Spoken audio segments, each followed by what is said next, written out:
Right, so this question comes from number 8 from page 34. You were meant to do it. It's part of the try it exercises. Okay, so this question is asking us to graph this piecewise function on this Cartesian plane. Okay, so we know that each of the component functions of this function is from our library of toolkit functions, so we know their shapes, right? We can imagine graphing each function and then limiting the graph to the indicated domain. At the endpoint of the domain, we draw open circles to indicate where the endpoint is not included because of a less than or greater than inequality, okay?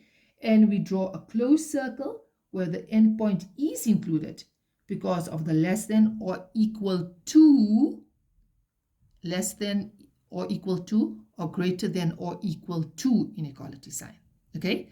So now here we can already identify that all our points will be open points because none of them are equal to. We have less than signs, but we don't have less than or equal to. We've got greater than signs, but we don't have greater than or equal to signs.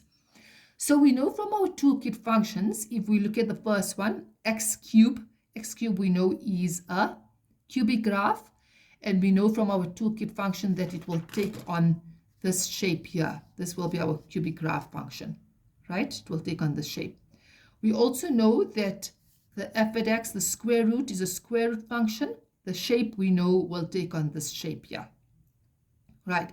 So now what we're going to do is we're going to graph these inequalities on this Cartesian plane, right? So the first one we know is f at x is equal to x cubed if x is less than -1.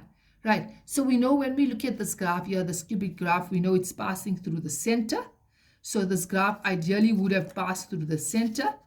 But at this point here, and I'm going to use a different color here, I'm going to use the pink.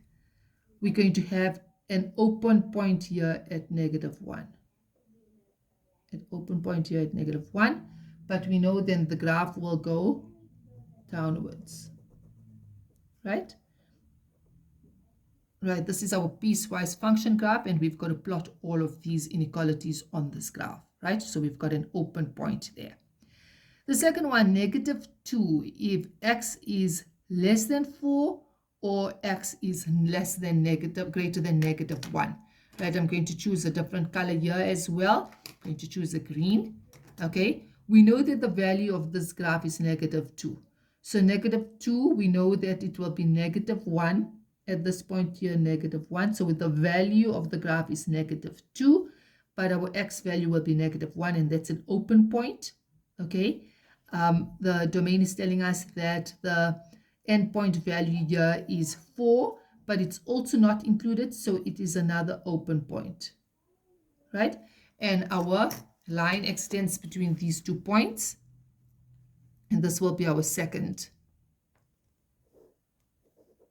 Right, then we go on to the next one. The next one says it's a cubic function graph. We know the cubic function graph extends here from the center. This is a shape of a cubic function graph. It extends from the center and it goes all the way out that way. But this cubic function graph is starting at 4.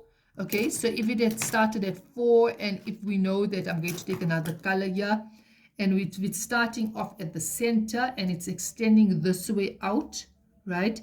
It will possibly be around the value of 2 that it will cut at this point. So, and this is also an open point, and the graph will be extended this way, right? Remember, we got the shape how? We got the shape from our toolkit library, and we know from the toolkit library that this graph starts off at the origin and it's going out this way, okay? And this is our square root function graph. So we are going to draw it. At this point here, we know it's greater than 4 and it's moving outwards. And that is how we've graphed these inequalities on the Cartesian plane to show this piecewise function graph.